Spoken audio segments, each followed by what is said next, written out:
Dear students, good morning. मैं केहर सिंह बैंस, प्रवक्ता राजनीति विज्ञान, राजकीय आदर्श वरिष्ठ माध्यमिक पाठशाला बहडाला, जिला ऊना, हर घर पाठशाला में आपका स्वागत करता हूं। प्यारे बच्चों, आजकल हम बात कर रहे हैं भारतीय न्यायपालिका के बारे में। पिछले सेशन में हमने बात की थी सुप्रीम कोर्ट ऑफ इंडिया। आज हम बात कर रहे हैं chapter number 15, state high court, राज्यों के उच्च न्यायालय। आज के लिए हमारा टॉपिक है composition, powers and functions of the high court. उच्च न्यायालय की रचना, शक्तियाँ तथा कार्य। पहले मैंने आपको बताया था कि हमारे भारत में सबसे बड़ा जो न्यायालय है वो है सुप्रीम कोर्ट, सर्वोच्च न्यायालय। सर्वोच्च न्यायालय से जो निचली अदालतें हैं वो हैं हाई कोर्ट्स। राज्यों के अंदर हाई कोर्ट्स होते हैं और हाई कोर्ट के द्वारा जो निर्णय दिए जाते हैं उन निर्णयों के विरुद्ध अपील सर्वोच्च न्यायालय में की जाती है। पिछले सेशन में हमने इसके बारे में जानकारी हासिल की थी। तो ये जो पिक्चर आप देख रहे हैं ये है high court of the Himachal Pradesh. Shimla में ये स्थित है। इसी तरह से राज्यों में, सभी राज्यों में उच्च न्यायालय होते हैं। पूरे भारतवर्ष में 25 उच्च न्यायालय हैं। 2 राज्यों के लिए एक उच्च न्यायालय की व्यवस्था भी की जा सकती है। उदाहरण के लिए जैसे पंजाब और हरियाणा, तो दोनों के लिए एक उच्च न्यायालय की व्यवस्था की गई है। इसी तरह से 2 से अधिक राज्यों के लिए भी एक उच्च न्यायालय की व्यवस्था की जा सकती है। तो आज के इस विषय में हम ये देखेंगे कि उच्च न्यायालय में न्यायाधीशों की संख्या कितनी होती है, न्यायाधीशों की नियुक्तियाँ किस प्रकार की जाती हैं, उच्च न्यायालय के पास किस प्रकार की शक्तियाँ हैं, संविधान के द्वारा उच्च न्यायालयों को किस प्रकार के कार्य सौंपे गए हैं। So first of all we will talk about the composition of high court. राज्यों में जो उच्च न्यायालय गठित किए गए हैं उनका गठन किस प्रकार से किया जाता है। संविधान के अनुसार उच्च न्यायालय के न्यायाधीशों की संख्या निश्चित नहीं की गई है, बल्कि यह राष्ट्रपति की इच्छा पर छोड़ दी गई है। राज्यों के अंदर जो उच्च न्यायालय हैं, मैंने आपको बताया कि कुल 25 उच्च न्यायालय पूरे भारतवर्ष में हैं राज्यों के अंदर। तो उस राज्य के उच्च न्यायालयों में कितने न्यायाधीश होंगे, किस राज्य के उच्च न्यायालय में कितने न्यायाधीश होंगे, हमारे संविधान में इनकी संख्या निर्धारित नहीं की गई है, बल्कि ये निर्णय किसके ऊपर छोड़ दिया गया है, राष्ट्रपति के ऊपर। तो राष्ट्रपति समय समय पर आवश्यकता के अनुसार उच्च न्यायालयों में न्यायाधीशों की संख्या निर्धारित करते हैं। किसी राज्य के उच्च न्यायालय में कितने न्यायाधीश होंगे, इसका निर्णय राष्ट्रपति के द्वारा किया जाता है। समय समय पर राष्ट्रपति के द्वारा न्यायाधीशों की संख्या के संबंध में निर्णय किया जा सकता है। एट प्रेजेंट जैसे हमारे हिमाचल प्रदेश की अगर हम बात करें तो हिमाचल का जो हमारा हाई कोर्ट है शिमला में, वर्तमान समय में हिमाचल में न्यायाधीशों की संख्या 13 हिमाचल के हाई कोर्ट में 13 न्यायाधीश हैं। अब ये राज्यों में जो उच्च न्यायालय होता है, उच्च न्यायालयों में न्यायाधीश अपॉइंट कैसे किए जाते हैं। अपॉइंटमेंट ऑफ जजेस, न्यायाधीशों की नियुक्ति कौन करता है, हमारा संविधान इसके बारे में क्या कहता है। संविधान के अनुच्छेद 217 के अनुसार राष्ट्रपति उच्च न्यायालय के मुख्य न्यायाधीश की नियुक्ति सर्वोच्च न्यायालय के मुख्य न्यायाधीश और संबंधित राज्य के राज्यपाल की सलाह के अनुसार करेगा। किसी राज्य के उच्च न्यायालय में जब न्यायाधीशों की नियुक्ति की जाती है तो वो नियुक्ति कौन करता है? राष्ट्रपति। जैसे हमने बात की थी कि सर्वोच्च न्यायालय में एक मुख्य न्यायाधीश होता है और बाकी अन्य न्यायाधीश होते हैं, उसी प्रकार से हाई कोर्ट में भी, उच्च न्यायालय में भी एक मुख्य न्यायाधीश होता है और बाकी अन्य न्यायाधीश होते हैं जो समय समय पर जिनकी संख्या राष्ट्रपति के द्वारा निर्धारित की जाती है।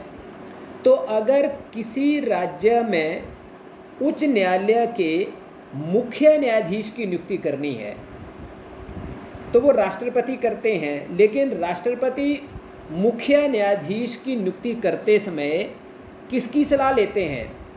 सर्वोच्च न्यायालय के मुख्य न्यायाधीश, chief justice of India, chief justice of supreme court, सर्वोच्च न्यायालय के मुख्य न्यायाधीश और संबंधित राज्य के राज्यपाल की सलाह लेते हैं। उदाहरण के लिए, अगर हिमाचल के हाई कोर्ट में मुख्य न्यायाधीश की नियुक्ति करनी है तो राष्ट्रपति भारत के सर्वोच्च न्यायालय के मुख्य न्यायाधीश और हिमाचल प्रदेश के राज्यपाल की सलाह लेंगे और उनकी सलाह के अनुसार हिमाचल प्रदेश के उच्च न्यायालय के मुख्य न्यायाधीश की नियुक्ति करेंगे। लेकिन अगर अन्य न्यायाधीशों की नियुक्ति करनी है तो फिर राष्ट्रपति किस किस की सलाह लेते हैं? सर्वोच्च न्यायालय के मुख्य न्यायाधीश, संबंधित राज्य के राज्यपाल और संबंधित उच्च न्यायालय के मुख्य न्यायाधीश की सलाह लेते हैं। ठीक है। जैसे फॉर एग्जांपल, अगर हिमाचल प्रदेश के उच्च न्यायालय के किसी न्यायाधीश की नियुक्ति की जानी है तो राष्ट्रपति भारत के सर्वोच्च न्यायालय के मुख्य न्यायाधीश, हिमाचल प्रदेश के राज्यपाल और हिमाचल प्रदेश के हाई कोर्ट के मुख्य न्यायाधीश की सलाह से किसी न्यायाधीश की नियुक्ति हिमाचल के हाई कोर्ट में करेंगे। ठीक है। तो ये प्रोसीजर है कि किस प्रकार से किसी राज्य के उच्च न्यायालयों में न्यायाधीशों की नियुक्ति की जाती है। अगर उच्च न्यायालय के मुख्य न्यायाधीश की नियुक्ति करनी है तो राष्ट्रपति सर्वोच्च न्यायालय के मुख्य न्यायाधीश और उस राज्य के राज्यपाल की सलाह लेते हैं। लेकिन अगर किसी अन्य न्यायाधीश की नियुक्ति करनी है तो उसमें राष्ट्रपति फिर 3 लोगों की सलाह लेते हैं। किस किस की? सर्वोच्च न्यायालय के मुख्य न्यायाधीश की, संबंधित राज्य के राज्यपाल की और संबंधित उच्च न्यायालय के मुख्य न्यायाधीश की सलाह से किसी न्यायाधीश की नियुक्ति की जाती है। ठीक है। तो यह है अपॉइंटमेंट ऑफ जजेस। उच्च न्यायालयों में न्यायाधीशों की नियुक्ति किस प्रकार से की जाती है। आगे है योग्यताएं। क्वालिफिकेशन क्या चाहिए? किसी उच्च न्यायालय का न्यायाधीश बनने के लिए क्या योग्यताएं होनी चाहिए? First of all, he must be the citizen of India. वह भारत का नागरिक होना चाहिए। कोई भी ऐसा व्यक्ति जो भारत का नागरिक नहीं है वह उच्च न्यायालय का न्यायाधीश नहीं बन सकता। दूसरा, भारत में कम से कम 10 वर्षों तक किसी न्यायिक पद पर रहा हो। किसी जुडिशियल पोस्ट के ऊपर 10 साल का अनुभव होना चाहिए। भारत में कहीं पर भी किसी कोर्ट में वो 10 सालों तक न्यायिक पद के ऊपर उसने काम किया हो, या फिर किसी राज्य के उच्च न्यायालय या एक से अधिक राज्यों के उच्च न्यायालयों में कम से कम 10 वर्षों तक निरंतर अधिवक्ता रहा हो। किसी भी हाई कोर्ट में या एक से अधिक हाई कोर्ट में कम से कम 10 वर्ष तक वकील के रूप में उसने काम किया हो, तो कोई भी ऐसा व्यक्ति उच्च न्यायालय का न्यायाधीश राष्ट्रपति के द्वारा अपॉइंट किया जा सकता है। नेक्स्ट है टेन्योर ऑफ द जजेस of the high court. High court के जो जज होते हैं उनका कार्यकाल कितना होता है। जैसे हमने सुप्रीम कोर्ट के जज के कार्यकाल के बारे में पढ़ा था कि वो 65 वर्ष की आयु तक 65 ईयर्स ऑफ एज था, लेकिन हाई कोर्ट के जजेस का कार्यकाल कितना है 62 ईयर्स, 62 वर्ष की आयु।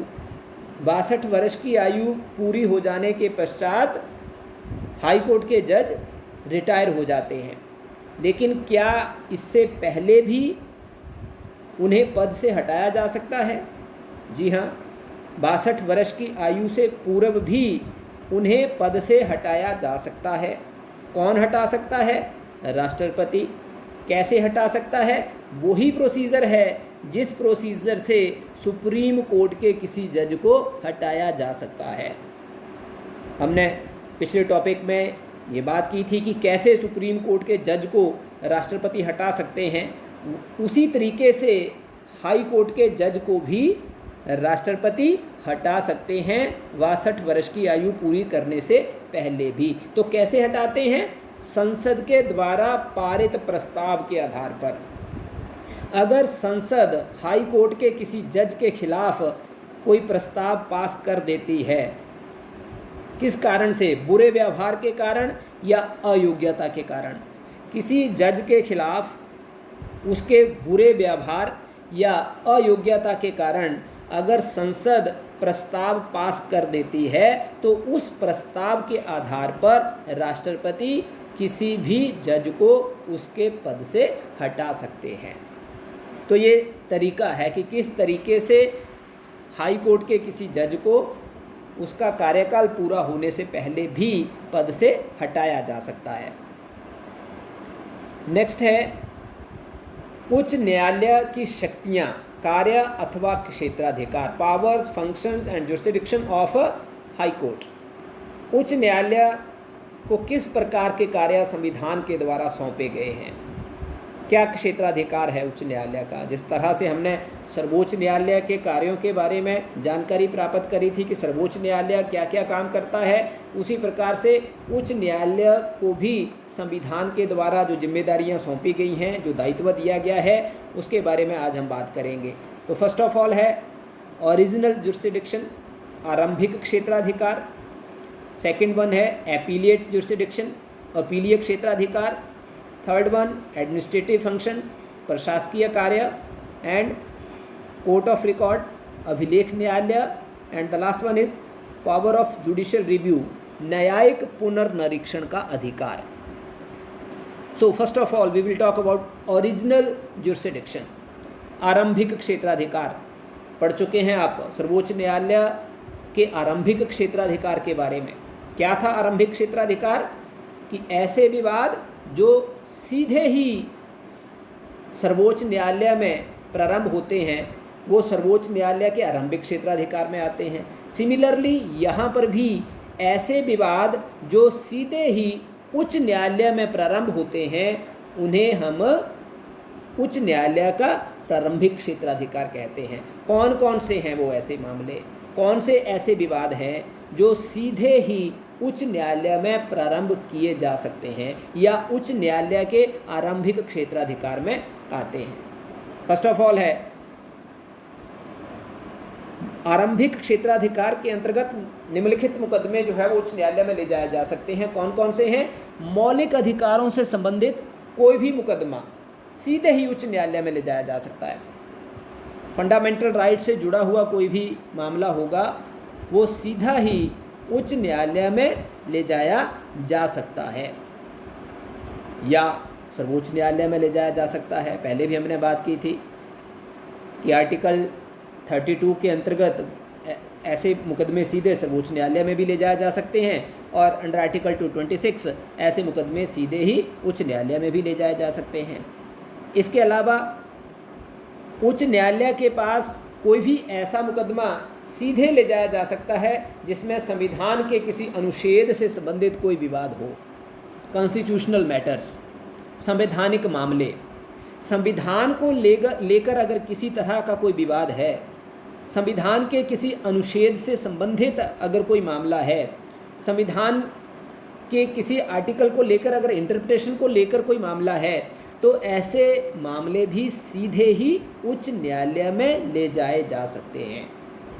ठीक है। इसके अलावा वसीयत, तलाक और न्यायालय की मानहानि से संबंधित मामले भी उच्च न्यायालय में ले जाए जा सकते हैं। वसीयत को लेकर, डाइवोर्स को लेकर, कोर्ट ऑफ कंटेम्प्ट को लेकर जो विवाद हैं, ऐसे मामले भी सीधे ही उच्च न्यायालय में ले जाए जा सकते हैं, अर्थात ये भी उच्च न्यायालय के आरंभिक क्षेत्राधिकार में आते हैं। इसके अलावा उच्च न्यायालय को न्यायिक पुनर्निरीक्षण का अधिकार भी प्राप्त है, जुडिशियल रिव्यू का अधिकार भी है, ये भी आरंभिक क्षेत्राधिकार में आता है।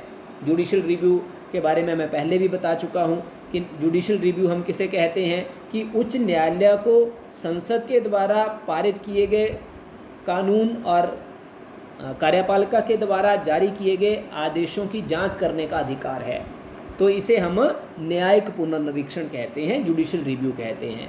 तो इस तरह से जुडिशियल रिव्यू भी उच्च न्यायालय के आरंभिक क्षेत्राधिकार में आता है। Next one is appellate jurisdiction, अपीलीय क्षेत्राधिकार। अपीलीय क्षेत्राधिकार से हमारा क्या अभिप्राय है? अपीलीय क्षेत्राधिकार में वो मामले आते हैं जो सीधे उच्च न्यायालय में नहीं ले जाए जा सकते, बल्कि निचली जो अदालतें होती हैं, निम्न अदालतें, जिला की हमारी जो अदालतें होती हैं, उन अदालतों के निर्णय के खिलाफ अपील हम उच्च न्यायालय में कर सकते हैं। जैसा कि हमने सर्वोच्च न्यायालय के अपीलीय क्षेत्राधिकार के बारे में पढ़ा था कि उच्च न्यायालय के निर्णयों के खिलाफ हम अपील कहाँ करते थे? सर्वोच्च न्यायालय में। वैसे ही जो उच्च न्यायालय का अपीलीय क्षेत्राधिकार है, इसमें हम निम्न न्यायालयों के निर्णयों के खिलाफ अपील उच्च न्यायालय में कर सकते हैं। ऐसे मामले सीधे उच्च न्यायालय में शुरू नहीं होते, ये जिला की अदालत में होते हैं, और जिला की अदालत जो निर्णय देती है उस निर्णय के खिलाफ हम अपील जो है वो उच्च न्यायालय में कर सकते हैं। कौन कौन से इस तरह के मामले हैं जो उच्च न्यायालय के अपीलीय क्षेत्राधिकार में आते हैं? उच्च न्यायालय निम्न न्यायालयों के विरुद्ध 5,000 या इससे अधिक राशि से संबंधित दीवानी मामलों की अपील सुन सकता है। दो तरह के मामले होते हैं, दीवानी मामले और फौजदारी मामले। दीवानी मामलों का संबंध जो है वो किससे है? जो मामले संपत्ति से जुड़े हुए होते हैं। तो किस प्रकार के दीवानी मामलों की अपील उच्च न्यायालय में की जा सकती है? 5,000 या इससे अधिक राशि से संबंधित कोई मामला अगर निचली अदालत के द्वारा डिसाइड किया गया है तो उसके खिलाफ अपील उच्च न्यायालय में की जा सकती है। इसके अलावा उच्च न्यायालय निम्न न्यायालयों के निर्णय के विरुद्ध ऐसे फौजदारी मामलों की अपीलें सुन सकता है जिनमें निम्न न्यायालय ने दोषी को 4 वर्ष या इससे अधिक समय के लिए कारावास का दंड दिया हो। किसी फौजदारी मामले में अगर निचली अदालत ने किसी को 4 साल या इससे अधिक समय के लिए कारावास का दंड दिया है तो ऐसे मामले में भी अपील जो है वो हाई कोर्ट में की जा सकती है। ठीक है। दीवानी मामलों में 5,000 या इससे अधिक राशि से जुड़े हुए जो मामले हैं उनमें अपील उच्च न्यायालय में की जा सकती है, और फौजदारी मामलों में जहाँ पे निचली अदालत ने 4 साल की सज़ा दी हो या इससे अधिक की सज़ा दी हो, ऐसे मामले में अपील उच्च न्यायालय में की जा सकती है। इसके अलावा कोई भी जो निम्न अदालत है, निचली अदालत है, सेशन कोर्ट जो है, वो उच्च न्यायालय की पुष्टि के बिना किसी भी अपराधी को मृत्युदंड नहीं दे सकता है। निचली अदालत को मृत्युदंड देने का अधिकार नहीं है। अगर मृत्युदंड अगर देना है तो वो उसकी पहले पुष्टि करवानी पड़ती है। कहाँ से? हाई कोर्ट से। हाई कोर्ट की पुष्टि के बिना कोई भी निम्न न्यायालय किसी को मृत्युदंड नहीं दे सकता है। ठीक है। इसके अलावा नेक्स्ट है एडमिनिस्ट्रेटिव फंक्शंस, प्रशासकीय कार्य। उच्च न्यायालय के द्वारा कुछ एडमिनिस्ट्रेटिव फंक्शंस भी किए जाते हैं। किस प्रकार के एडमिनिस्ट्रेटिव फंक्शंस है, प्रशासकीय कार्य किस प्रकार के किए जाते हैं? उच्च न्यायालय अपने अधीन सभी न्यायालयों पर निगरानी रखता है।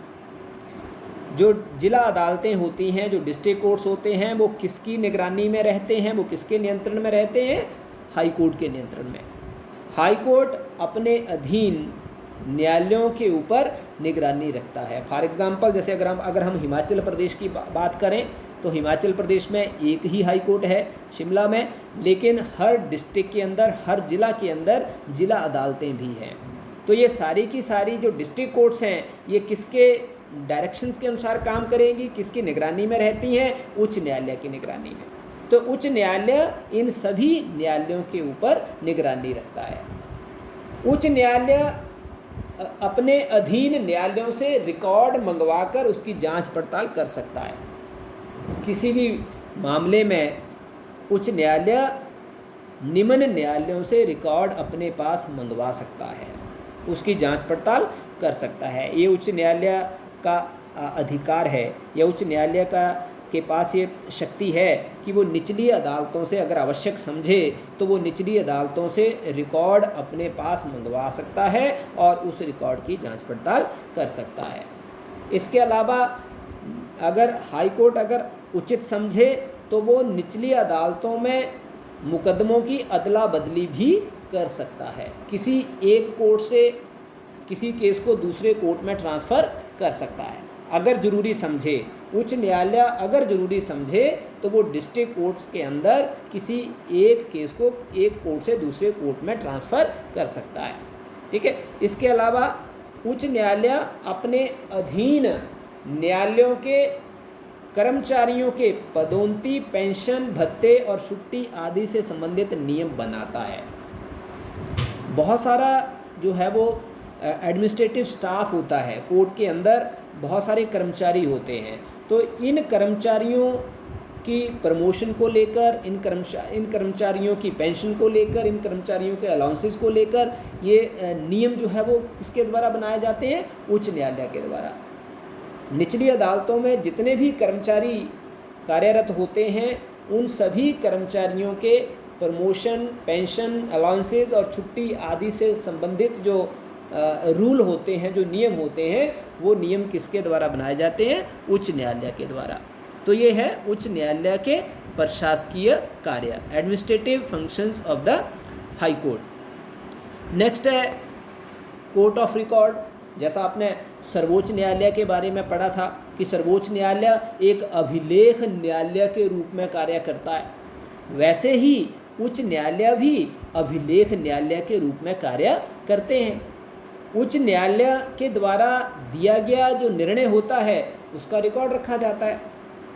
उच्च न्यायालय जो भी निर्णय देते हैं उन निर्णयों का पूरा रिकॉर्ड मेंटेन किया जाता है, और उच्च न्यायालय के द्वारा जो निर्णय दिए जाते हैं वो सभी निचली अदालतों को मान्य होते हैं।